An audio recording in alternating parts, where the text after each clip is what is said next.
صاف پانی کیس اور دیگر کمپنیاں جو شہباز شریف صاحب نے اپنے دور حکومت میں بنوائی تھی، میں ویسے مجھے اصولاً اختلاف ہے کمپنیاں بنانے کا، میرا خیال ہے کہ محکموں کو ٹھیک کرنا چاہیے.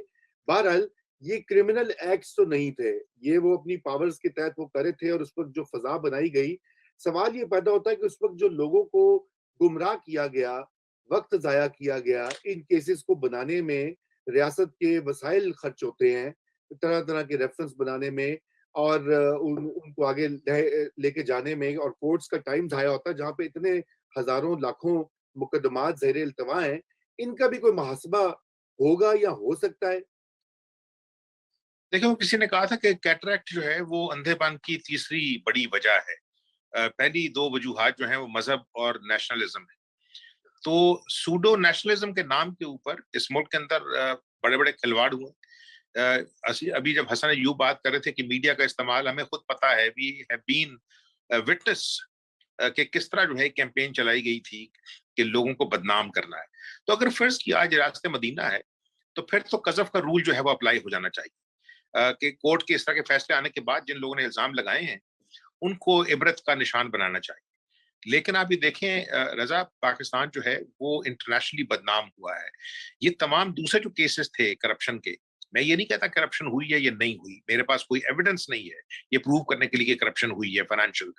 لیکن جب یہ کہتے تھے یہاں بیٹھ کے ارباب اختیار پچھلے 3.5 سال کے اتنے ارب موچی کو دے دیے، اتنے گامے کو دے دیے، اتنے نلکے والے کو دے دیے، اتنے باغبان کو دے دیے، اور ہمارے پاس سارے پروف ہیں، تو ہم ان سے یہ کہتے تھے کہ اگر آپ کے پاس اتنے پروف ہیں تو پھر تو آپ کو ان کو ٹانگنا چاہیے، ان کی زندہ کھال اتار لینی چاہیے. بالکل. کہ انگلستان گئے، انہوں نے وہاں کی نیشنل کرائم ایجنسی کے ساتھ ان کو کہا کہ جناب، یعنی کہ اس میں نیب شامل تھی، اس میں ARU شامل تھا، اس میں FIA شامل تھا، اور یہاں تک انہوں نے پریشر ڈالا کہ انہوں نے شریفز کے جو اکاؤنٹس تھے وہ وہاں فریز کروائے. 1 سال تک اکاؤنٹ فریز ہونے کے بعد جتنا کچھ یہاں سے لے کے گئے تھے ان کو یہ بتایا گیا کہ بھائی جان یہ تو ہے سٹیٹمنٹس، ٹھیک ہے نا، یہ تو ہے بیانات، ایویڈنس کہاں ہے؟ ٹھیک ہے. اب جب ایویڈنس نہیں ملی تو ان کے اکاؤنٹس کھلے. اب جب ان کے اکاؤنٹس کھلتے ہیں تو پھر یہ نہیں ہے کہ عمران خان اور اس کی ایڈمنسٹریشن اور اس کے جو ہیڈ ہانچوز تھے اکاؤنٹیبلٹی کے نام پہ وہ بدنام ہوئے ہیں. نہیں، پاکستان بدنام ہوا ہے. یعنی کہ ریاست کے پاس 3.5 سال تک اپنے جو الزام وہ لگا رہے تھے اپوزیشن کے خلاف، ان کو پروو کرنے کے لیے کوئی ایویڈنس نہیں تھی، ایسی ایویڈنس جو سٹک کرتی. تو پھر وہ جو رول ہے وہ تو ہمیں پتا ہے کہ دیکھیں ایویڈنس کا جو ایکٹ ہے اس کا تو رول وہی ہے جو ابھی حسن ایوب کہہ رہے تھے کہ جب تک الزام جو ہے ثابت نہ ہو جائے وہ آپ گناہ گار نہیں ہیں. لیکن نیب کا قانون بالکل اس کے مخالف ہے. وہ تقریباً اس طرح لگتا ہے کہ جارج بش کا بنایا ہوا ہے، ٹھیک ہے نا، کہ you are guilty unless you prove that you are not. ٹھیک ہے نا. تو وہ اپنے سر پہ کھڑا ہو گیا ایویڈنس ایکٹ یہاں پہ. اور اس میں پھر ہم نے یہ دیکھا کہ لوگوں کو کس طرح ذلیل کیا گیا پکڑ کے. لوگوں کو یقین کریں اگر یہ قانون کسی اور ملک میں ہوتا ہے جہاں قانون کی عملداری ہے تو اب تک پاکستان کے بڑے اداروں پہ ملینز آف ڈالرز کے جو ہے نا وہ کیسز ہو چکے ہوتے ہیں، ڈیمیجز کے. اور یہ مطلب یہ کلاس ایکشن ہوتا، صرف اس طرح نہیں ہے کہ صرف ایک آدمی کے خلاف، نہیں نہیں نہیں، یہ پرائم منسٹر تک جاتا کیونکہ آرڈرز وہاں سے چل رہے تھے. اور پھر یہ دیکھیں آپ نے فیلئر دیکھا، یہ چھوٹا کیس ہے صاف پانی کا. یعنی آپ یہ دیکھیں کہ ARU کا ہیڈ جو ہے اس کو اسی کے پرائم منسٹر نے کس طرح بے عزت کر کے نکالا ہے کہ وہ اپنے کام میں پورا نہیں ہو سکا. اس کو کام یہی دیا گیا تھا نا کہ وہ پروو کرے گا کہ یہ کرپشن ہوئی ہے. اب لیکن اس کو اگر آپ اس کے ساتھ اٹیچ کر دیں کہ جو ٹائمنگ ہے and the speed with which these decisions are now being announced, یعنی کہ جو ہے مطلب کوئی 22 مہینے کے بعد، کوئی 28 مہینے کے بعد، کوئی 30 مہینے کے بعد، اور پھر ان لوگوں کو کلین چٹ دیا جانا، مجھے اس کے اندر بھی جو ہے سیاست اس طرف بھی تھی. اور کچھ اس طرح لگتا ہے کہ سیاست جو ہے وہ اب بھی ہے. یہ کیسز جو ہیں اب بھی رکھے جا سکتے تھے، مطلب کہ جی وکیل پیش نہیں ہوا، یہ نہیں ہوا، وہ نہیں ہوا، لیکن ان کی جو ڈیسیجن آنے ہیں اس وقت جبکہ ماحول جو ہے سیاسی گرم ہو رہا ہے، I personally think کہ there are a lot of efforts اس ملک کے اندر جو ہے ہم صرف اسپیکولیٹ ہی کر سکتے ہیں. اس کے بعد 10-20 سال کے بعد ہمارے ہاتھ کو کاغذ آئیں گے تو پھر ایویڈنس ہمارے ہاتھ آئے گی.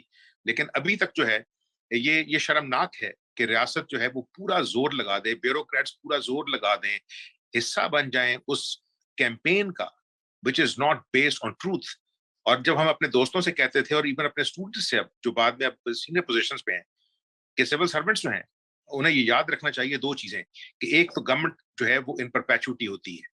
Politicians will come and politicians will go. They will run the government. And if they have to run the, ان کو یہ یاد رکھنا چاہیے کہ وہ سرونٹس آف دا اسٹیٹ ہیں فار پبلک گڈ. وہ ان پالیٹیشنس کے سرونٹس نہیں ہیں. تو اگر وہ کہیں ان کے سامنے کھڑے ہو جائیں تو یقین کریں نہ کوئی غلط کیس بنے اس ملک میں اور نہ غلط فیصلے آئے. بالکل بالکل, بہت بہت زبردست آپ نے بات کہی. جی امبر, یہی سوال اور یہی موضوع آپ کی طرف کی, یہ کیوں ہمیں پتہ ہے کہ ہمیں تو اس سے کوئی غرض نہیں ہے کہ کوئی کلین چٹ ملتی ہے یا نہیں ہوتی, لیکن مجھے تو اس بات سے پرابلم ہے کہ میڈیا کا غلط استعمال, عدالتوں کا غلط استعمال, نیب جیسے ادارے کو اپنا ہینڈ میڈن بنا کے, پچھلی گورنمنٹ ہو یہ گورنمنٹ ہو, اور اس کا غلط استعمال, یہ کب ختم ہوگا سلسلہ پاکستان میں؟ یہ کیوں ایک روایت اور روش بن گئی ہے, اس کو کیوں نہیں ختم کیا جاتا, اور کیسے ہو سکتا ہے؟ یہ اس وقت ہوگا جب امبر باہر جا کے پڑھانا شروع کریں گے IBM میں. سب کچھ بدل دوں گی. بس نہیں بالکل نہیں, سیاست اور صحافت دونوں ہوں گے. نہیں دیکھیں, یہ میں کہہ دوں کہ آپ جو کہہ رہے ہیں یہ چیزیں بدل جائیں, یہ نو کانفیڈنس موشن سے بھی نہیں بدلیں گی, کہ نظام وہی ہے, استعمال نئے پلیئرز آتے ہیں وہ بھی استعمال کرتے ہیں. بہت مفصل میرے خیال میں غوری صاحب نے تو بات کر لی, جس میں بہت کچھ میں خود بھی جو کہنا چاہتی تھی وہ کہہ چکے ہیں, لیکن دو تین چیزیں ہیں جو میں مختصراً کہہ سکتی ہوں.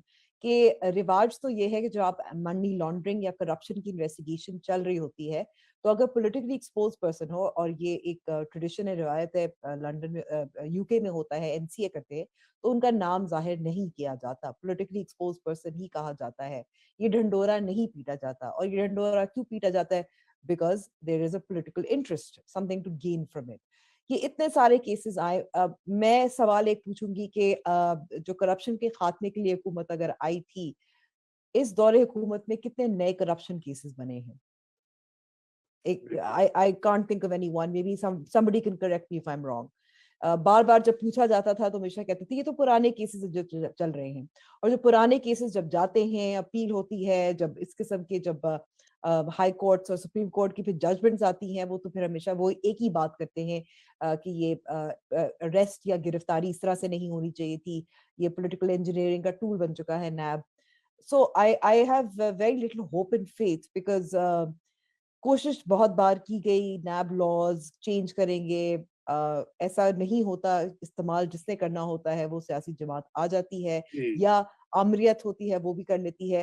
سو that is why it's kept in cold storage, رکھا جاتا ہے, استعمال ہوتا ہے. بالکل استعمال ہوتا ہے. لیکن میں کہوں گی کہ یہ طریقے عدم اعتماد سے نظام نہیں بدلنے والا. بہت آپ نے صحیح بات کی. ویسے امبر آپ یہ بھول گئی ہیں کہ وزیر اعظم صاحب کہہ چکے ہیں کہ انہوں نے پہلے 90 دن میں کرپشن ختم کر دی تھی. پتہ نہیں آپ لوگوں کو کیا مسئلہ ہے. I must have missed it. I must have missed it.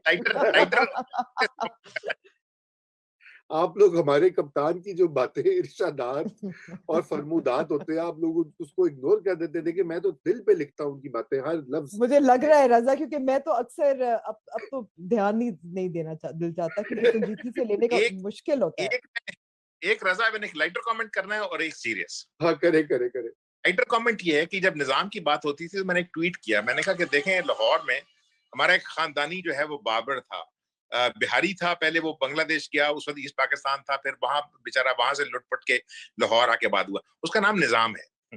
تو میں نے یہ ٹویٹ کیا تھا کہ میں صرف ایک ایسے نظام کو جانتا ہوں جو مسلسل کام کر رہا ہے صحیح وقت پہ, ٹھیک ہے, لیکن جس وقت وہ ہمارا بار بار بنا تھا خاندانی, تو اس وقت میرے سر کے اوپر بڑا ایک جھمگٹا تھا گھنگرالے بالوں کا, وہ نظام میرے بالوں کو ٹنڈا ہونے سے نہیں روک سکا, ٹھیک ہے نا.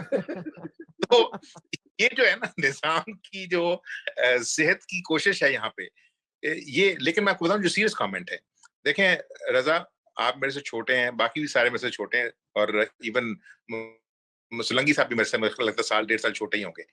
میں نے اس پچھلے 30 سال میں پاکستان کے اندر سیاست کو کمزور ہوتے دیکھا ہے, میں نے اس میں جمہوریت کو کمزور ہوتے دیکھا ہے, اور جو سب سے بڑی پریشانی کی بات یہ ہے وہ کہ ریاست کو کمزور ہوتے دیکھا ہے. یعنی اگر ریاست کو جھوٹ بولنے پڑ جائیں کہ لا اینڈ آرڈر ٹھیک ہے, بفٹنگ مینرز میں جواب دیے جا رہے ہیں ان ٹیررسٹ کو جو ہمارے ملک کے اندر ہی لڑ رہے ہیں اور کلیم کر رہے ہیں لاشیں, اور 70-80 ہزار لوگ کلیم کر چکے ہیں, اور اس کی بیس کے اوپر آپ اپنی چھاتی پیٹ کے کہیں کہ ہم سب سے زیادہ جو ہے وہ بیٹل ہارڈنڈ آرمی ہو چکے ہیں. انہوں نے کہا بھائی جان کس کے خلاف لڑ رہے ہیں آپ؟ نہ آپ انڈیا کے خلاف لڑ رہے ہیں، نہ افغانستان کے خلاف لڑ رہے ہیں، نہ ایران کے خلاف لڑ رہے ہیں، آپ اپنے ملک کے اندر ہی لڑ رہے تھے. اور اگر یہ حالت ہو گئی ہے کہ معیشت کمزور ہو رہی ہے، عوام کمزور ہو رہی ہیں، ابھی گورنمنٹ کی جو ہے فگرز ہیں کہ 31% نئے جو بچے ہیں ان کے لیے جابز نہیں ہیں. مدرسے جو ہیں اگر 40,000 رجسٹرڈ مدرسے ہیں، ان میں سے صرف 100 بچہ بھی نکل رہا ہو تو اس کا مطلب ہے 4 ملین لڑکے جو ہیں وہ مارکیٹ کو ہٹ کر رہے ہیں. and they cannot claim a regular job. وہ بینک کیشیئر نہیں ہو سکتے، وہ کلرک نہیں ہو سکتے، وہ پولیس میں نہیں جا سکتے، وہ صرف اور صرف کسی مسجد یا مدرسے وہ بیچارے سنبھالیں گے. تو what kind of examples we are setting in today's world کہ where a nuclear capable country is now begging for money to pay for its salaries and its pensions. جی بہت شکریہ. اور سولنگی صاحب آپ نے دونوں کی گفتگو سنی، آپ اس میں پلیز اضافہ کیجئے. میں سوچ رہا ہوں کہ میں کس چیز پر اضافہ کروں. ہاں آپ صاف پانی کیس اور جو دیکھیں میں صرف اتنا کہنا چاہتا ہوں کہ آپ کو یاد ہوگا اور غوری صاحب کو یاد ہوگا جب لندن میں چارٹر آف ڈیموکریسی سائن ہوا، اس کا جو دستاویز ہے وہ ابھی بھی موجود ہے آن لائن، اس کو ذرا کھول کے پڑھیں. اس کے اندر بہت ساری چیزیں تھیں. میرے پاس جی غوری صاحب میں نے کہا میرا سائنڈ ہے، اس کو بے نظیر بھٹو نے اور نواز شریف نے سائن کیا تھا. I think I'm the one of the two people جنہوں نے سائن کروایا تھا اس ڈاکیومنٹ پہ. ان سے تاریخی ڈاکیومنٹ تھا وہ. بالکل جی. تو اس میں بہت ساری چیزیں ہیں جن پر عمل درآمد نہیں ہوا. ضرورت اس بات کی ہے کہ اس ڈاکیومنٹ کو ریوائز کیا جائے اور اس میں اور بڑے پیمانے پہ جو جماعتیں شامل ہونا چاہتی ہیں وہ کریں. اصلاحات کی بہت ساری ہم بات کرتے ہیں، لیکن جو پچھلے 3.5 سال میں اس ملک میں لوگوں کے ساتھ ہوا ہے، بیوروکریٹس کے ساتھ، سیاستدانوں کے ساتھ، میڈیا ہاؤس کے مالکان کے ساتھ، میں صرف یہ پوچھنا چاہتا ہوں کہ کیا وقت آ نہیں گیا کہ ہم اس پر بھی قانون سازی کریں کہ جن لوگوں کی آزادی غلط طریقے سے سلب کی گئی، ان کو ان کے خاندان سے الگ کیا گیا، ان کی صحت خراب ہوئی، ان کے زندگی کے قیمتی لمحے ان سے چھینے گئے، وہ تمام لوگ مستقبل میں جو اس طرح کا گندا کام کرتے ہیں ان کے خلاف وہ سزا کا بھی تعین ہونا چاہیے، اور ریاست وہ ان کو کمپنسیٹ کرے جو ان کے ساتھ ہوا ہے. یہ جو مذاق ہے یہ کسی مہذب معاشرے میں نہیں چل سکتا جو پچھلے 3.5 سال میں اس ملک میں ہوا ہے. شاید ہمارے کسی دشمن کے ساتھ بھی نہ. بہت اچھی آپ نے بات کہی کہ یہ مہذب معاشروں میں اور جہاں پہ خصوصاً کوئی آئین موجود ہوتا ہے، قانون موجود ہوتا ہے، وہاں پہ یہ چیزیں بالکل ناقابل برداشت ہونی چاہیے. میں سمجھتا ہوں اس میں ہماری اعلیٰ عدالتوں کا سب سے اہم رول ہے، کیونکہ ہم نے دیکھا ہے کہ جب وہ چاہتی ہیں تو انٹروین کرتی ہیں. اور یہ آج بھی اب تو چونکہ ملک میں ایک نئے چیف جسٹس آ چکے ہیں، ہم ان سے یہی اپیل کرتے ہیں کہ سیاسی لائلٹیز اور سیاسی پارٹیوں کو بھول جائیے. آپ قانون اور انصاف کی عملداری اور اس کی بالادستی جو ہے اس کو آگے بڑھائیں، تو پھر یہ ملک سنبھلے گا اور سنورے گا.